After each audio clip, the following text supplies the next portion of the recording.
اللهم لك الحمد لا حمد إلا دون نعمائك، ولك الشكر لا شكر إلا يقصر عن آلائك، إلا من يقصر عن آلائك. لك المن والإفضال والملك ربنا، فلا شيء أعلى منك وأمجد. مليك على عرش السماء، مهيمن لعزته تعن الوجوہ وتسجد.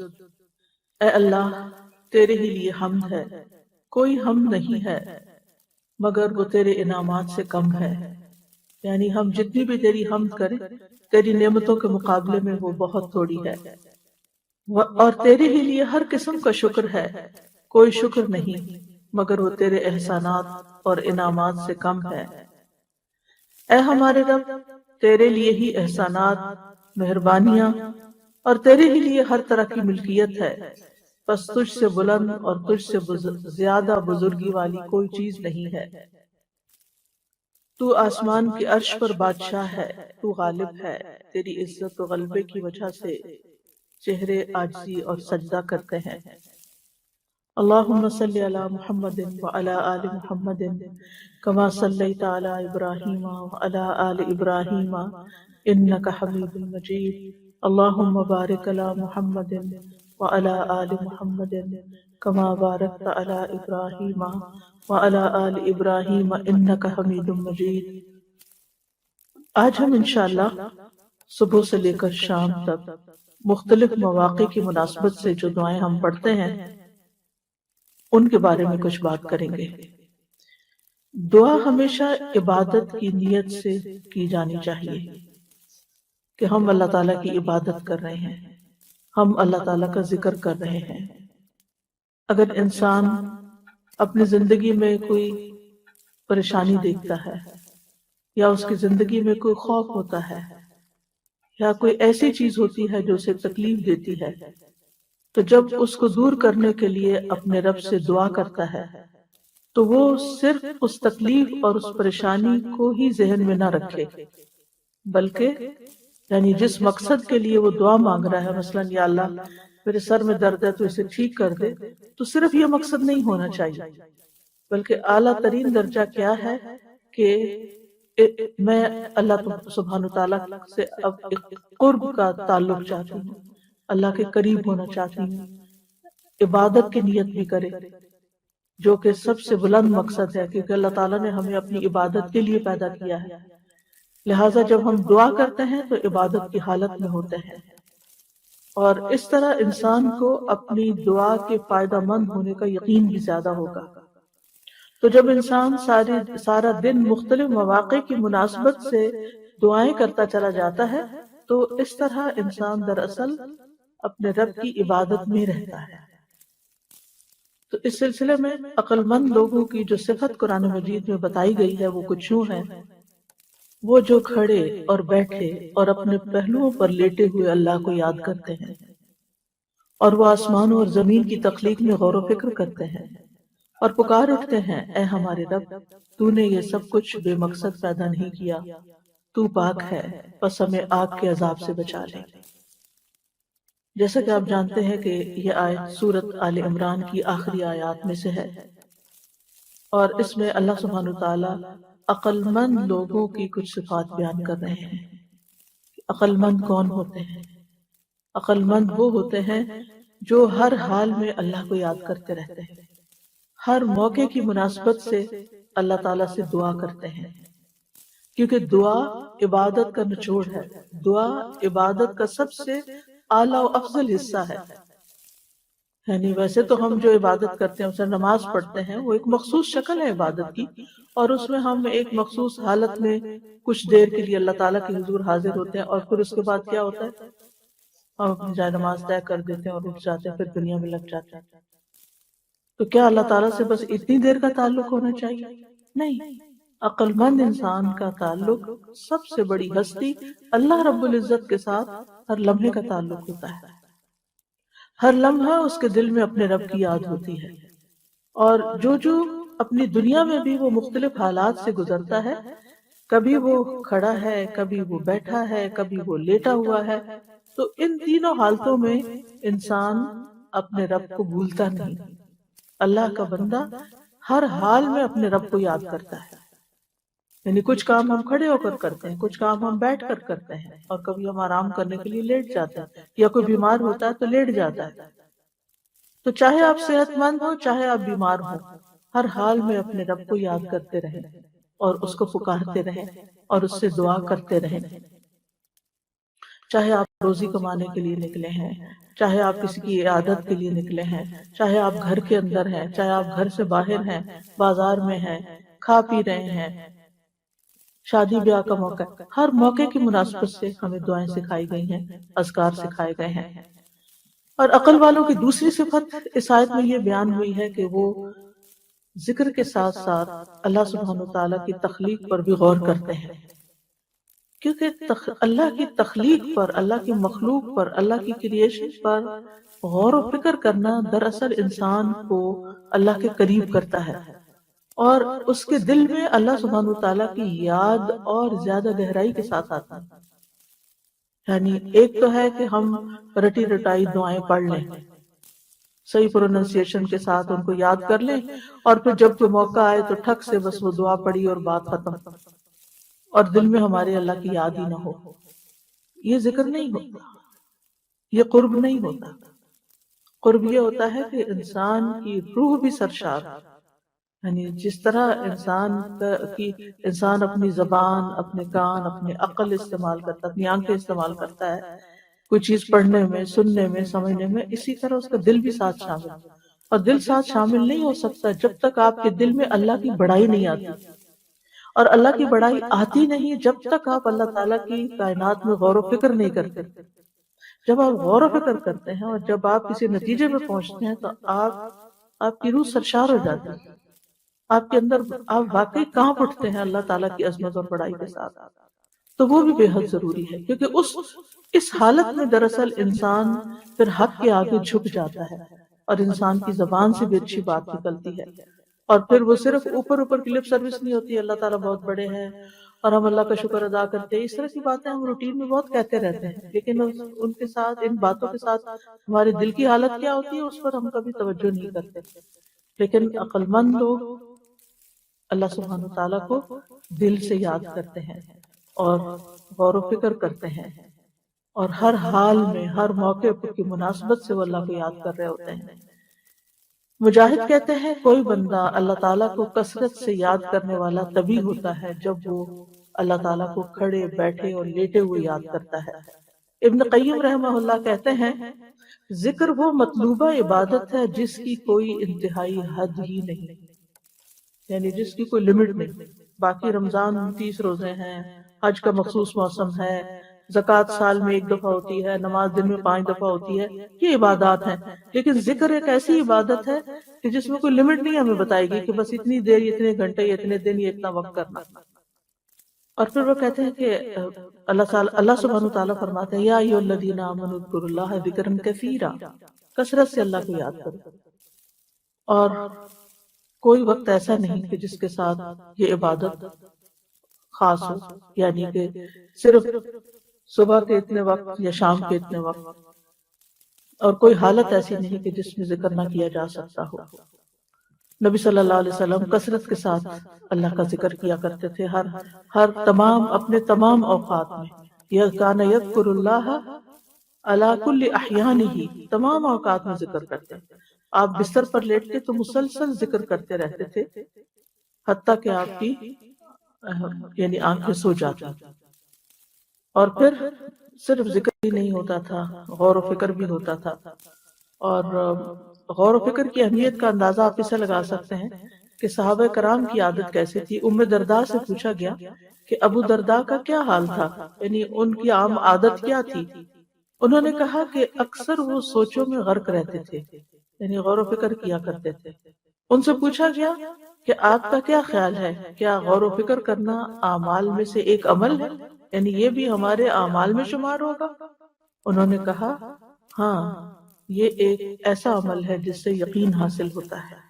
یعنی ایک تو ہے آپ ایمان لے آئے اللہ پر، اس کے رسولوں پر، کتابوں پر، جو آپ کو سکھایا گیا آپ نے سیکھ لیا، آپ نے شروع کر دیا.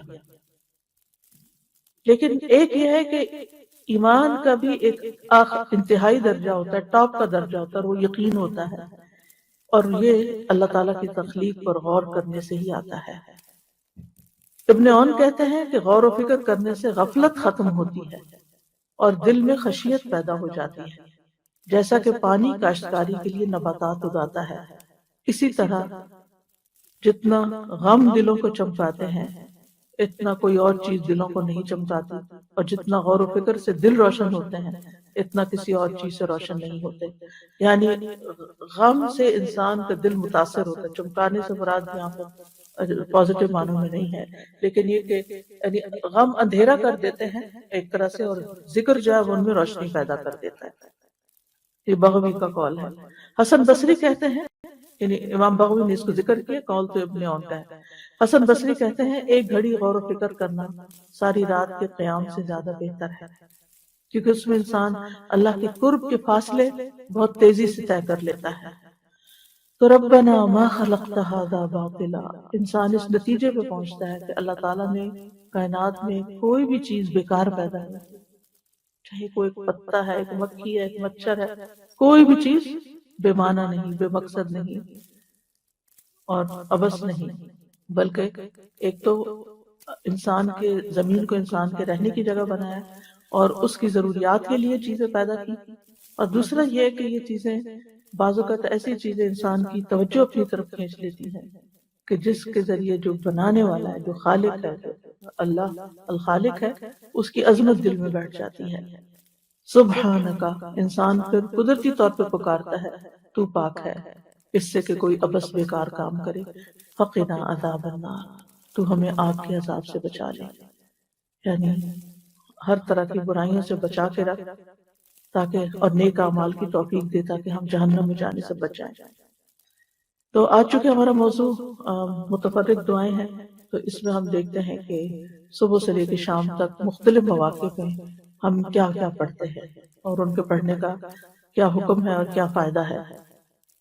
سب سے پہلے تو صبح مثلاً اذان کے ساتھ آپ کی آنکھ کھلتی ہے، سونے جاگنے کے آداب جو ہیں وہ ہم نے پڑھ لیے تھے اور ان کی دعائیں بھی ہم نے پڑھ لی تھی پیچھے، لیکن یہاں اذان سے ہم شروع کریں گے۔ تو اذان کے الفاظ آپ کو معلوم ہے، اللہ اکبر اللہ اکبر، اشہد ان لا، دو دفعہ، اور پھر اشہد ان لا الہ الا اللہ دو دفعہ، اللہ اکبر اللہ اکبر، اور پھر اشہد ان لا الہ الا اللہ دو دفعہ، اور پھر اشہد ان لا الہ الا اللہ، اشہد ان محمد رسول اللہ دو بار، حی علی الصلاۃ دو بار، حی علی الفلاح دو بار، اللہ اکبر دو بار، اور پھر لا الہ الا اللہ۔ ٹھیک ہے۔ ابو سعید خدری کہتے ہیں رسول اللہ صلی اللہ علیہ وسلم نے فرمایا، جب تم اذان سنو تو وہی کلمات کہو جو مؤذن کہتا ہے۔ یہ حکم دیا جا رہا ہے، لیکن افسوس یہ کہ بہت سے لوگ مسجد میں آ کر بھی اذان سنتے وقت توجہ نہیں کرتے اور جواب نہیں دیتے، اپنی ہی باتوں میں لگے رہتے ہیں۔ تو یہ ایک ادب کے خلاف بات ہے اور ایک بہت قیمتی موقع گنوا دینے والی بات ہے۔ یعنی آپ کچھ بھی کر رہے ہیں، جب اذان ہونے لگے تو وہیں روک دیں۔ اور دوسری حدیث سے پتہ چلتا ہے کہ حی علی الصلاۃ اور حی علی الفلاح جو ہے اس کا جواب لا حول ولا قوت الا باللہ ہے۔ ابو ہریرہ کہتے ہیں ایک مرتبہ ہم رسول اللہ صلی اللہ علیہ وسلم کے ساتھ وادی کے کسی بالائی حصے میں تھے کہ بلال رضی اللہ عنہ اذان دینے کے لیے کھڑے ہوئے۔ جب وہ اذان دے کر خاموش ہوئے تو رسول اللہ صلی اللہ علیہ وسلم نے فرمایا، جو شخص بلال کے کہے ہوئے کلمات کی طرح دل کے یقین کے ساتھ یہ کلمات کہے، یعنی اس کے پیچھے پیچھے دہرائے، وہ جنت میں داخل ہوگا۔ کل ہم نے جنت کی تفصیلات پڑھی تھی اور وہ اعمال بھی پڑھے تھے جو جنت میں لے جانے والے ہیں، تو ان میں ایک عمل یہ بھی شامل کر لیجئے کہ آپ جب اذان سنیں تو دل کے یقین کے ساتھ ان کلمات کو دہرائیں۔ نہیں، کام تو ہاتھوں سے کام نہیں چھوڑنا چاہیے، کام نہیں چھوڑنا، لیکن یہ کہ توجہ ہونی چاہیے اور زبان سے جواب دینا چاہیے دل کے یقین کے ساتھ۔ پھر اسی طرح یہ ہے کہ جب اذان کے بعد پھر دعا پڑھنی چاہیے، ٹھیک ہے۔ اذان کے بعد کی دعاؤں میں پہلی دعا اللہم رب هذه الدعوة التامة والصلاة القائمة آت محمدا الوسیلة والفضیلة وابعثه مقاما محمودا الذی وعدته۔ یہ جو ورزقنا شفاعت وغیرہ کی بات ہے نا، یہ ایڈیشن ہے، یہ نہیں پڑھنی چاہیے، بس اصل دعا اتنی ہی ہے اور اتنی ہی کافی ہے۔ اے اس مکمل پکار کے مالک اور قائم ہونے والی نماز کے رب، تو محمد صلی اللہ علیہ وسلم کو مقام وسیلہ عطا فرما اور خاص فضیلت دے اور انہیں مقام محمود پر فائز فرما جس کا تو نے ان سے وعدہ کر رکھا ہے۔ اذان کے بعد جو شخص یہ دعا پڑھے گا اسے نبی صلی اللہ علیہ وسلم کی شفاعت نصیب ہوگی۔ یہ صحیح بخاری کی روایت میں ہمیں معلوم ہوتا ہے۔ دوسری دعا ہے وَأَنَا أَشْهَدُ أَن لَا إِلَهَ إِلَّا اللَّهُ وَحْدَهُ لَا شَرِيكَ لَهُ وَأَشْهَدُ أَنَّ مُحَمَّدًا عَبْدُهُ وَرَسُولُهُ رَضِيتُ بِاللَّهِ رَبًّا وَبِالْإِسْلَامِ دِينًا وَبِمُحَمَّدٍ نَبِيًّا۔ اور میں بھی گواہی دیتا ہوں، جب مؤذن گواہی دے چکے اشہد ان لا الہ الا اللہ اشہد ان محمد رسول اللہ، تو اذان کے بعد باقی بھی جواب دینے کے بعد پھر یہ چاہے آپ اشہد سے شروع کر لیں، لیکن نبی صلی اللہ علیہ وسلم وَأَنَا أَشْهَدُ بھی کہا تھا۔ اور میں بھی گواہی دیتا ہوں کہ اکیلے اللہ کے سوا کوئی معبود برحق نہیں، اس کا کوئی شریک نہیں، اور میں گواہی دیتا ہوں کہ محمد صلی اللہ علیہ وسلم اس کے بندے اور اس کے رسول ہیں۔ میں اللہ کے رب ہونے پر، اسلام کے دین ہونے پر اور محمد صلی اللہ علیہ وسلم کے نبی ہونے پہ راضی ہوں۔ نبی صلی اللہ علیہ وسلم نے فرمایا جس نے مؤذن کی اذان سن کر یہ الفاظ کہے، یہ جو ابھی آپ کو بتائے گئے ہیں، اس کے گناہ معاف ہو جائیں گے، یعنی یہ گناہوں کی معافی کا ذریعہ بھی ہے۔ تیسری دعا جو ہے اذان کے بعد درود پڑھا جاتا ہے۔ عبداللہ ابن عمرو بن العاص سے روایت ہے، انہوں نے نبی صلی اللہ علیہ وسلم کو فرماتے ہوئے سنا جب تم مؤذن کو سنو تو اسی طرح کہو جیسے وہ کہتا ہے، پھر مجھ پر درود بھیجو، کیونکہ جو مجھ پر ایک دفعہ درود بھیجتا ہے اللہ اس کے بدلے اس پر 10 رحمتیں نازل فرماتا ہے۔ تو آپ پہلے اللہم رب ھذہ الدعوۃ التامہ پڑھ لیں، پھر اشہد ان لا الہ الا اللہ پڑھ لیں، اور پھر اس کے بعد درود پڑھ لیں۔ درود کا چھوٹا ورژن بھی پڑھا جا سکتا ہے، اور اگر یہ ساری چیزیں نہ پڑھ سکے کیونکہ آپ کو کوئی بہت کام میں مصروفیت ہے، کوئی شخص آپ کا انتظار کر رہا ہے، تو اس میں آپ پھر کوئی ایک چیز بھی پڑھ سکتے ہیں۔ لیکن اگر تینوں چیزیں پڑھنے کی عادت ہو جائے اور موقع بھی ہو تو اس میں کوئی مشکل نہیں، فائدہ ہی فائدہ ہے۔ اب دروشی پڑھا تو 10 رحمتیں آ گئی، اگلی اذان تک آپ کے بہت سے کام آسان ہو جائیں گے انشاءاللہ۔ اللہ کی رحمت آ جائے تو ہر چیز آسان ہو جاتی ہے۔ رحمت ہی تو چاہیے ہر معاملے میں اس کی۔ اور ایک بات کا یقین رکھے کہ اذان کے بعد دعا قبول ہوتی ہے۔ سنن نبی داؤد کی روایت ہے، عبداللہ ابن عمرو رضی اللہ عنہ سے ایک شخص نے کہا اے اللہ کے رسول صلی اللہ علیہ وسلم، مؤذن ہم سے فضیلت لے جائیں گے، تو رسول اللہ صلی اللہ علیہ وسلم نے فرمایا تم بھی ویسے ہی کہا کرو جیسے وہ کہتے ہیں، یعنی مؤذن تو اذان دے کے فضیلت حاصل کرے تو تم بھی کہہ لو، اور جب تم اس سے فارغ ہو جاؤ تو سوال کرو یعنی اللہ سے، اور دعا مانگو، دیے جاؤ گے۔ اسی طرح آپ صلی اللہ علیہ وسلم نے فرمایا الدعاء لا يرد بین الاذان والاقامہ، اذان اور اقامت کے درمیان دعا رد نہیں ہوتی۔ تو جتنی ہماری اہم دعائیں ہیں وہ ضرور مانگ لی جائے۔ آپ یہ بھی کر سکتے ہیں کہ صبح کے فجر کے بعد ایک چیز مانگ لیں، ظہر کے بعد دوسری۔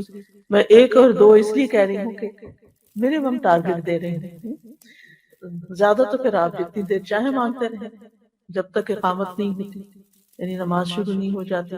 یعنی آپ گھر میں ہوتی تو اقامت تو نہیں ہوگی، لیکن جب تک آپ نماز شروع نہیں کر دیتے اس وقت تک، مثلا کچن میں بھی آپ کام کر رہے ہیں تو چلتے پھرتے اپنی دعائیں ساتھ ساتھ مانگتے رہیں۔ تو زندگی میں مختلف چیزیں ہوتی ہیں نا، جو کچھ چیزوں سے ہم نجات چاہتے ہیں اور کچھ چیزوں کا حصول چاہتے ہیں، تو اگر بانٹ لیں گے تو پھر کوئی چیز بھولے گی نہیں۔ ورنہ ربنا آتنا فی الدنیا حسنۃ وفی الآخرۃ حسنۃ وقنا عذاب النار کی دعا سب کچھ جمع کر لیتی۔ اذان سننے کے بعد پھر پہلا کام ہوتا ہے وضو کرنا، تو پھر وضو کی دعائیں بھی پڑھنی چاہیے۔ تو اذان کے بعد پھر وضو کیا جاتا ہے، تو وضو کی دعاؤں میں وضو کرنے سے پہلے بسم اللہ پڑھنا ضروری ہے، خالی بسم اللہ، یعنی پوری بسم اللہ الرحمن الرحیم کہنا ضروری نہیں ہے، بسم اللہ کہہ کے بھی آپ شروع کر سکتے ہیں۔ اور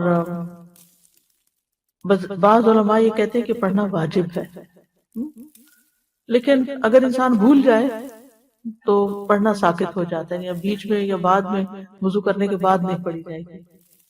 اب سوال یہ پیدا ہوتا ہے کہ اگر واجب ہے اور پڑھی نہیں تو پھر وضو کیا درست ہے؟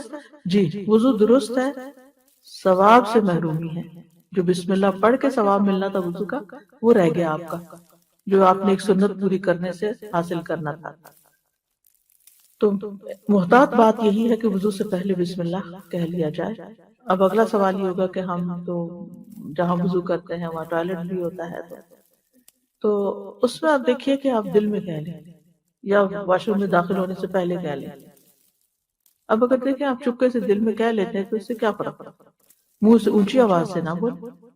پھر وضو کے بعد کی دعائیں، ان میں سے ایک دعا ہے اشہد ان لا الہ الا اللہ وان محمدا عبد اللہ ورسولہ، میں گواہی دیتا ہوں کہ اللہ کے سوا کوئی معبود نہیں اور محمد صلی اللہ علیہ وسلم اس کے بندے اور اس کے رسول ہیں، یعنی اللہ کے بندے اور رسول ہیں۔